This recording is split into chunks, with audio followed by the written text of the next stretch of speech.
Hey everyone, welcome to another Lettuce Garden scripting tutorial. In this video, we're going to go over how to make a Killzone system for your Roblox game. So this player here has access to the Killzone system. So if I click the toggle Killzone, we'll see that there is a red radius that spawns around my character, and it follows me around as I move around the map. And any other player who walks into this radius instantly just gets obliterated. So this is how we can integrate a Killzone system. We have user ID permissions and group permissions for this system. So if you're interested in that, stick around. If you want the assets, check out the link in the description.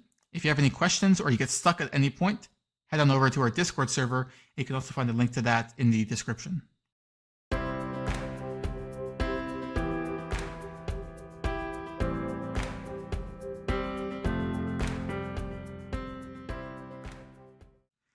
Before we start writing any code, we're first going to make a template of the circle that is underneath of our player. So let's add in a new cylinder to the world. So if you go over to your home tab and find the button that says part, you can click the arrow and you can add in a new cylinder that way.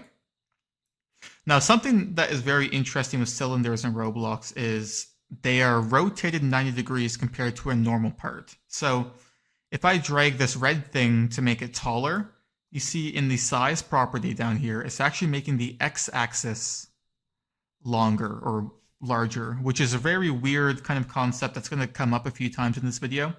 But basically, we have to understand that the y and z axes are the ones that change our cylinder size. So for a starter cylinder size, let's set it to 0.1, 10, 10. Okay, we have our cylinder here. And we're going to add in a surface GUI to our cylinder. So add in a surface GUI with a frame.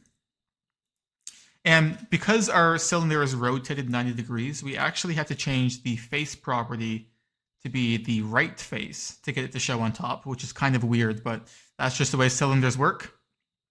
And then we're going to change the size of our frame to take up the whole space. Let's add in a UI corner to our frame and set the corner radius to 0.1, sorry, not 0.1, 10, and that confines it to the shape of the cylinder. We're going to add in a UI stroke to give our circle a nice border, and we're going to change the thickness of this to be 5. And here's where we come across our first problem. So the UI stroke applies on the outside of our frame. So if we look here at our cylinder, we see that the stroke is actually overhanging the side of our cylinder and it's being cut off on the sides, and it doesn't look right. So to fix this, what we're going to do is first we're going to position our frame to be in the middle. So we're going to set the anchor point to 0.5, 0.5, and the position as well to 0.5, 0.5. And then we're going to change the size to be 1, -10, 1, -10. And the reason why we're choosing -10 here is because our UI stroke has a thickness of 5. So we want a padding, basically, of 5 pixels on every side of our circle. So when we look across the whole axis of a circle, that's 10 pixels total. 5 on the left, 5 on the right is 10 total on the X, and same on the Y. So basically here we're telling the circle, take up the whole space, less 10 pixels on both axes. And that gives us a perfectly circular frame on our cylinder that is within the confines of our cylinder. And now that we have this, we can set the color of our frame to be a nice red. And then we can set the transparency to be like 0.8. We're also going to set the transparency of our part to be 1 because we won't want transparency for this. We're just going to use the frame transparency. And our UI stroke, we're going to change the color of this to be red as well.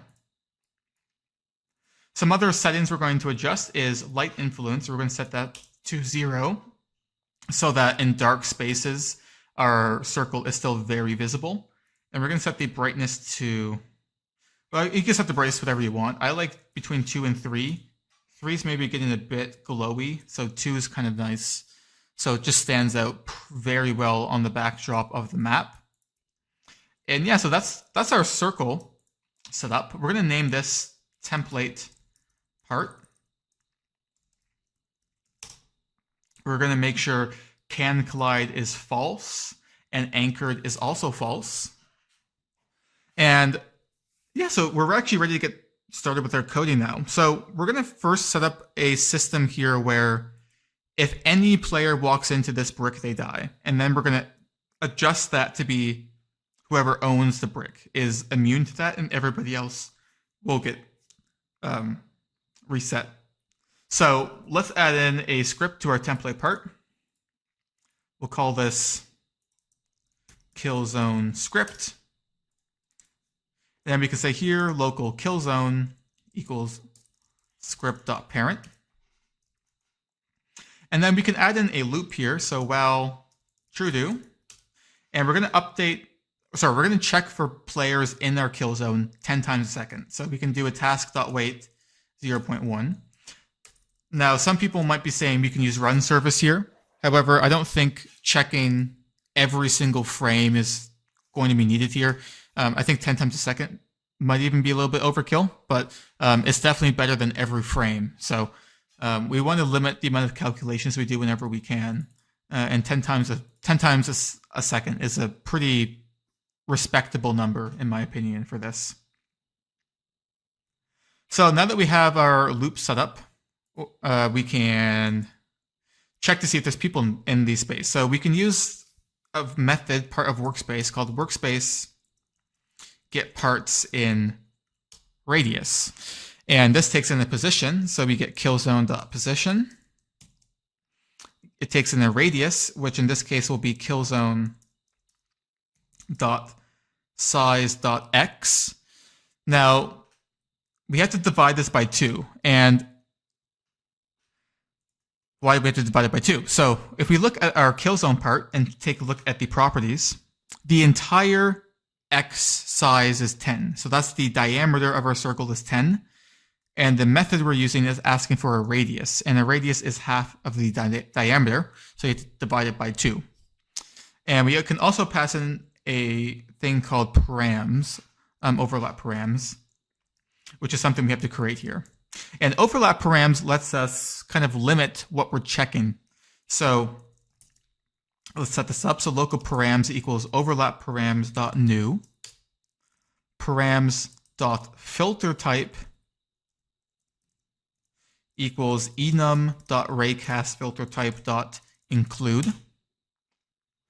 And what this is setting us up for is we want to only check if characters of players are inside of our kill zone and ignore the rest of the map. This makes the check exceptionally more efficient, right? Because we're only checking for the characters and we don't care about the rest of the map, right? So how do we tell the system then what characters we want to use? We have to actually put them into a table and give it to the params object. So we can say here local characters. We're going to initialize this to an empty table. And we're going to import our players up here. So local players equals game get service players. And we can loop through every player here. So for underscore player and players get players do local character equals player dot character. If not character, so if the character doesn't exist for whatever reason, we're just going to continue. We're going to skip that player. And if it does exist, we're going to insert table.insert characters character. So we're going to put the character inside the characters table. And then right after this, we're going to set params.filter descendants instances to characters. So it's only going to check our characters.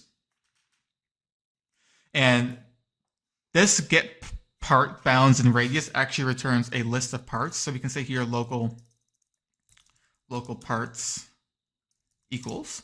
And because we've set up our include list here, we can be confident that every part in this list is part of a character. So what we can do here is we can loop through the parts. In parts do. And we can say local character equals parts.parent. Local humanoid equals character find first child humanoid. Now we do have to check to see if the humanoid exists. So if not humanoid, then continue.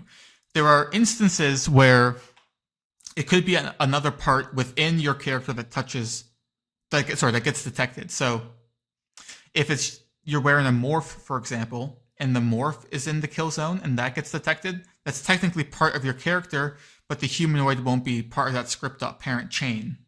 So we have to make sure that the humanoid exists. Basically, what the system does is it ignores anything that your character is wearing and checks your body parts. So it checks to see if your leg is in the kill zone, if your arm is in the kill zone, and etc. Right? It ignores the morphs, your hats, and whatnot.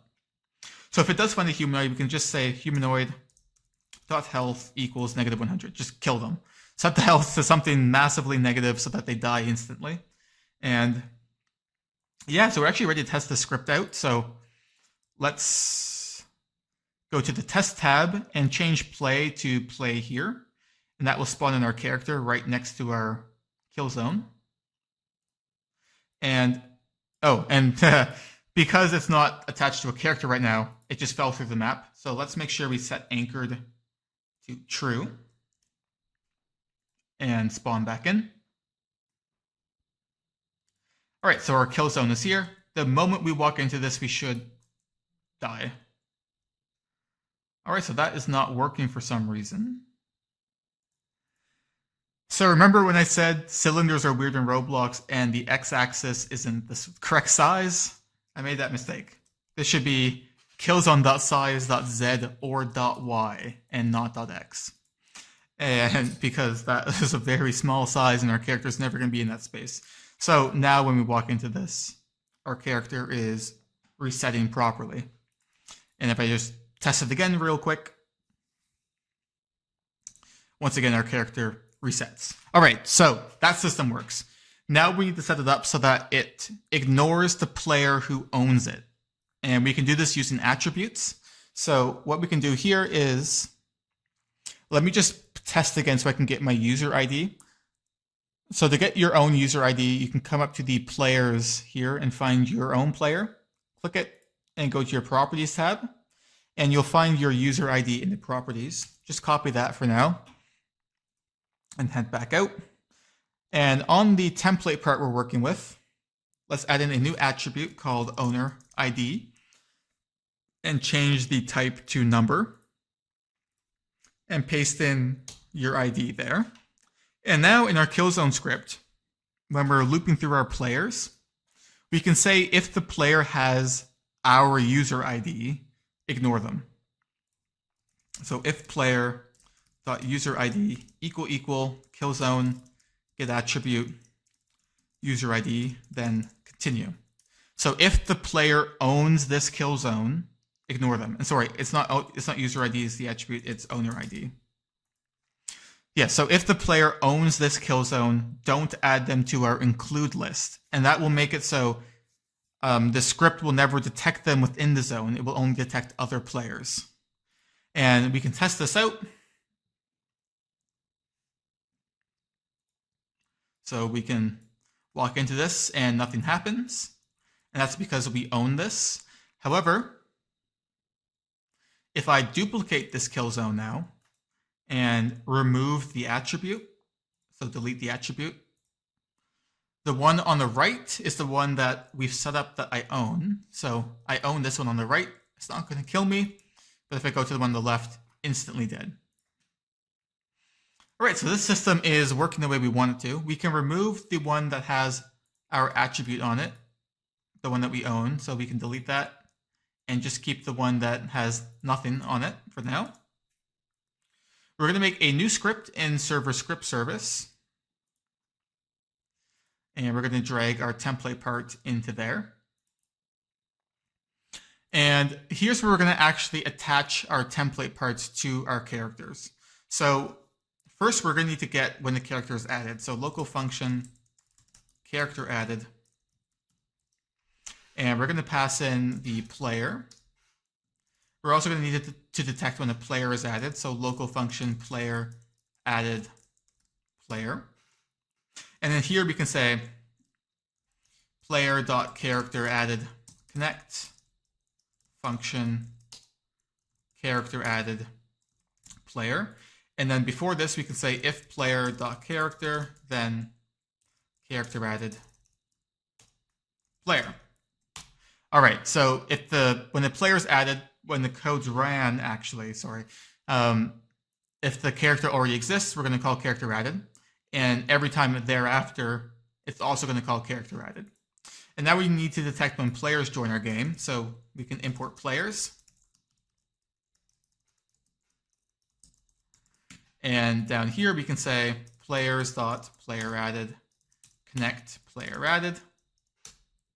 And then we can make a loop here for player in players, get players, do player added player. So every time a player is added to the game, we'll call player added. And if the script runs after some players have joined, we'll also capture those players. Now within character added, we have to first check to see if they're allowed to have a kill zone. So what we can do here is we can say local function get kill zone range from the player.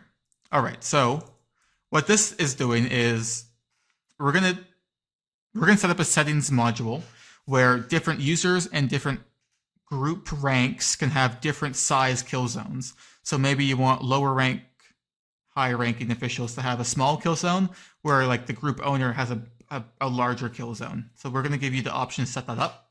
So in our module, sorry, in our script here, first let's rename our script to something like Killzone Manager and add in a new module within that script called Killzone Settings. And for this module, we can say user IDs equals a blank table, and we can just add in some random numbers here. And I'll explain these in a moment, and we can also set up our groups here. So groups, and then we can have random numbers here,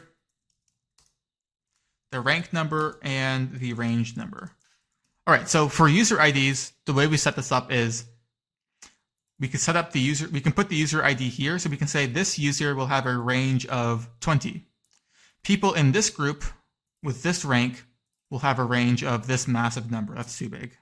All right, so let's add in the checks for these in this get kill zone range. So we can say here, well, first we need to import our settings. So local kill zone settings equals require script.killzone settings.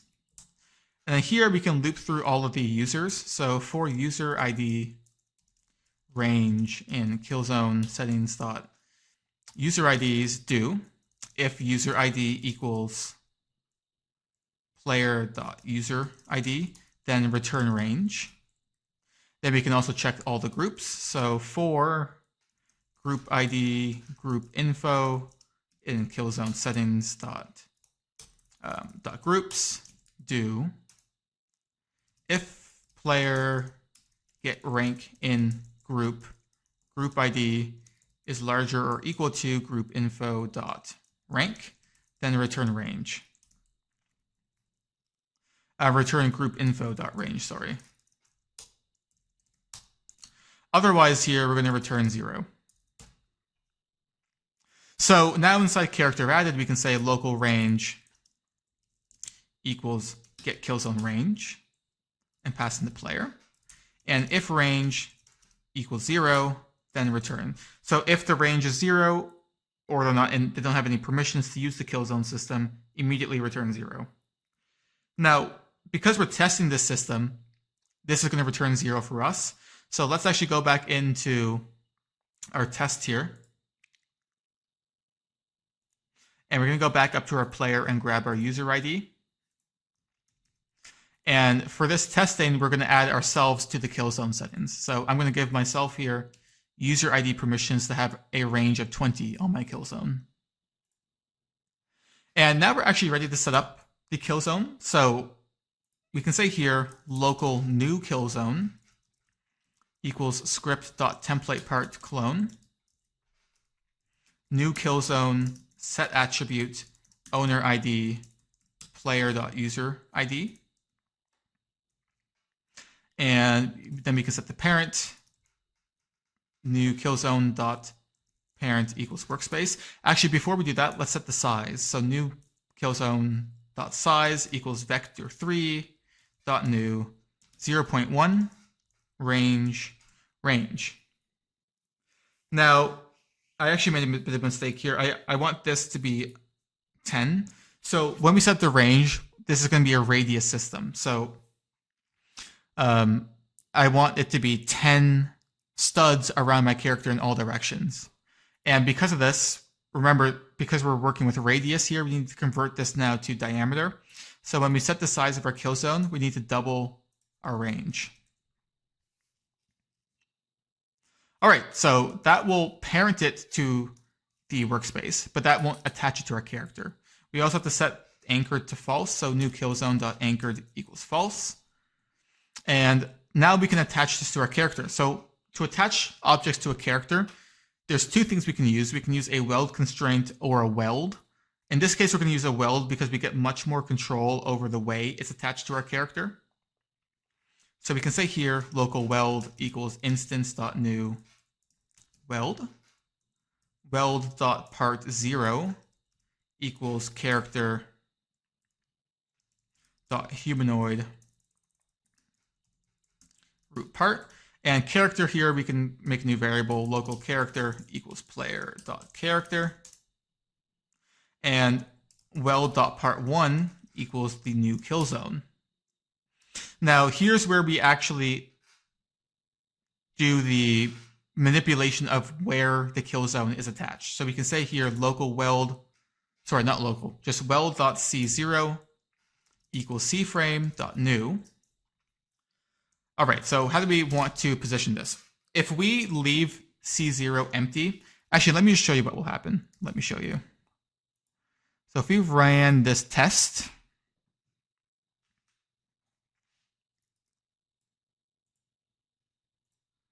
looks like we didn't get the kill zone. Let me just troubleshoot this real quick. Oh, yeah, so this is a pretty easy fix. We just forgot to parent the weld. So weld.parent equals new kill zone. All right, so let's try that out now. All right, so this is weird, right? Oh, it killed us. That's not supposed to happen. All right, so what's going on here? So first of all, our character sideways, it was all just weird, right?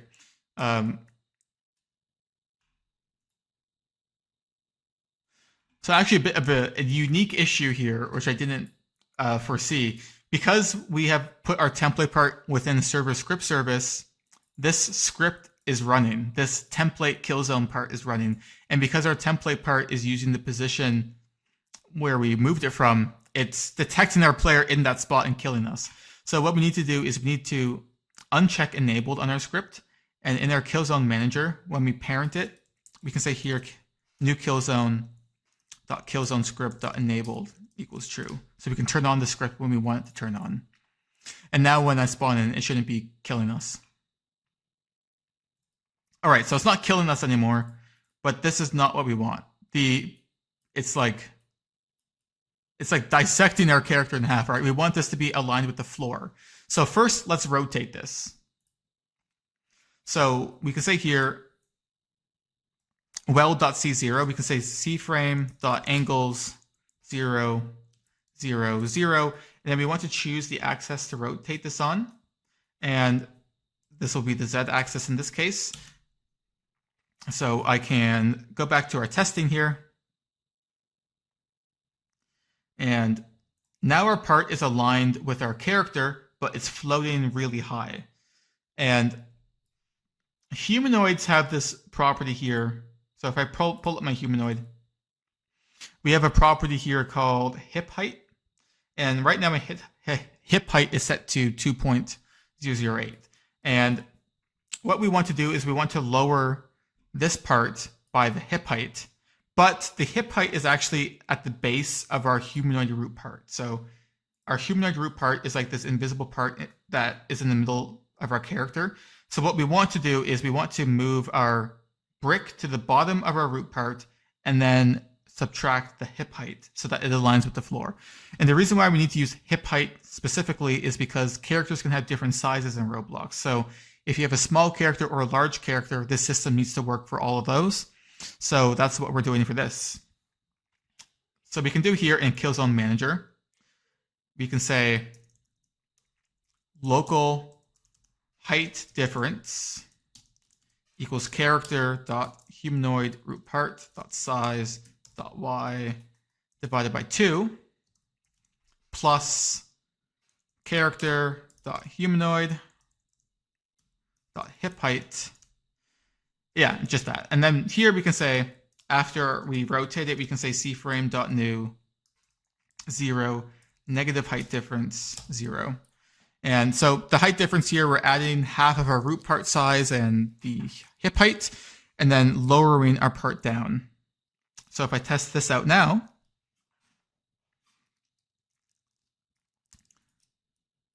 oh, I actually moved it on the wrong axis.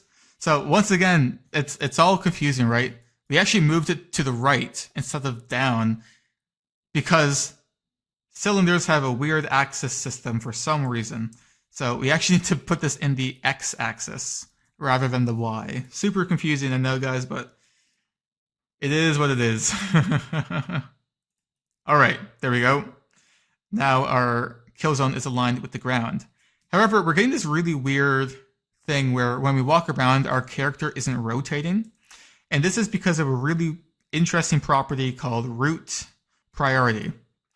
So in our template part, I'm just going to show you an example, and then we'll do this for the actual template. If we set root priority to -1, we can't move. That's because we have to do this on the server. So I'll come up to the server and set root priority to -1. And now we can walk around freely. So to fix this going forwards, what we can do is, in our template, we can just set root priority to -1, and that fixes our problem entirely. So this Killzone system now works, it works as intended, right? It shows up on the players who have its permissions, follows our player around, and any player who walks into the circle who isn't our character will instantly be killed. So now I want to set up a simple UI that lets the person that has the Killzone toggle it on or off. So we can just add in a new UI here. So screen GUI, add in a text button, and you can put this text button anywhere on your screen. I'm just going to put mine over here for testing purposes and give it some random size. That's way too big. And obviously you can put this wherever it works best for your game. I'm just picking random positions and sizes for the purpose of this video. And give it some styling here. Some white color, and we can say here, toggle Killzone. And basically we want to make it so every time the player clicks toggle Killzone, it toggles the Killzone on or off. And we can do this using a simple remote. So in replicated storage, let's add a remote event. We'll call this toggle Killzone. Within our text button, let's add a local script. And then we can do local replicated storage equals game get service replicated storage. And then we can do script.parent.activated connect function replicated storage dot toggle Killzone fire server. And on the server, now we can listen for when this event is fired. So let's bring in our replicated storage. And at the very bottom of our script, we can say replicated storage dot toggle Killzone on server event connect. And we get the player here. And actually, I'm just thinking here, it actually makes more sense for us to put this within our Killzone part. So let's actually just remove everything we put into Killzone Manager and go into our Killzone script in our Killzone template part. So let's import replicated storage here.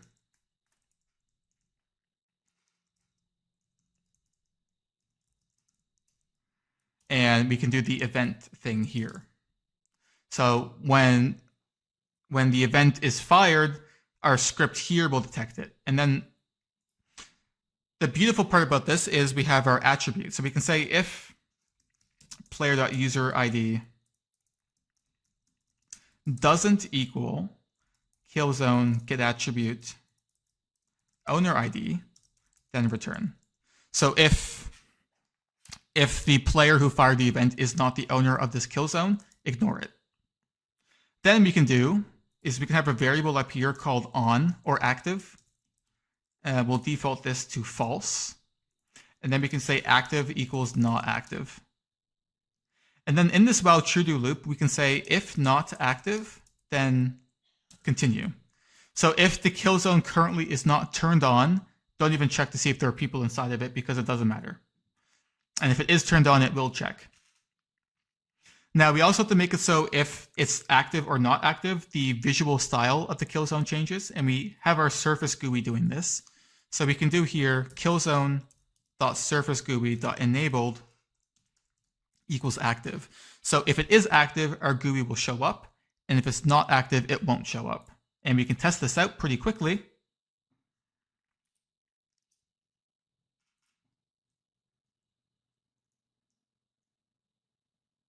Oh, yeah, made a big mistake.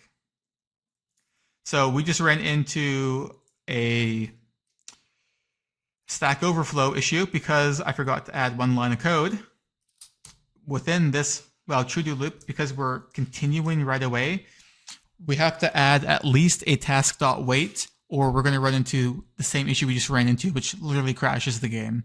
So make sure we add in this task.wait before we test again. And now we can run the test with no issue. So my Killzone is turned off by default. If I click toggle, it turns on, and toggle again, it turns off. And when I jump, it comes with me, and it follows my character everywhere I go. And that's how we can make a simple Killzone system. Now, we do have to make it so this Killzone UI doesn't show up if you don't have a Killzone, like if you're not allowed to use the system. So what we can do here is we can say, let's import players.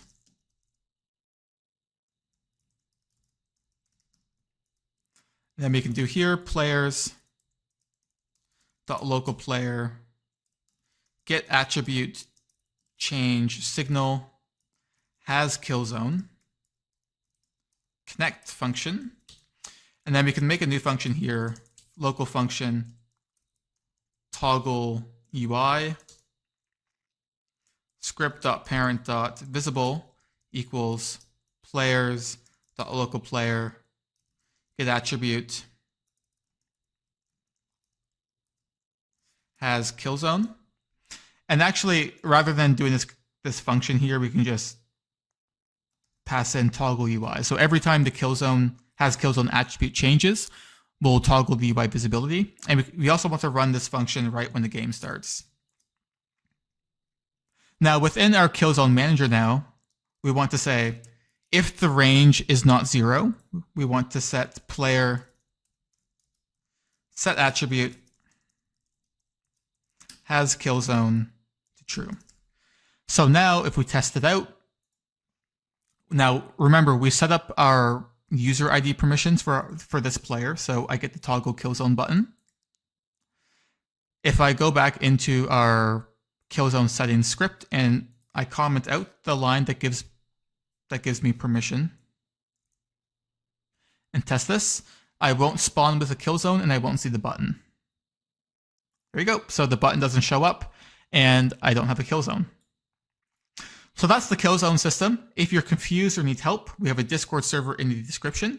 And if you'd like the assets for this, check out our website, and the link for that is also in the description. If you like the video, please give it a thumbs up and subscribe. And if you don't like the video, let me know how I can improve it in the comments. I'll see you all in the next video.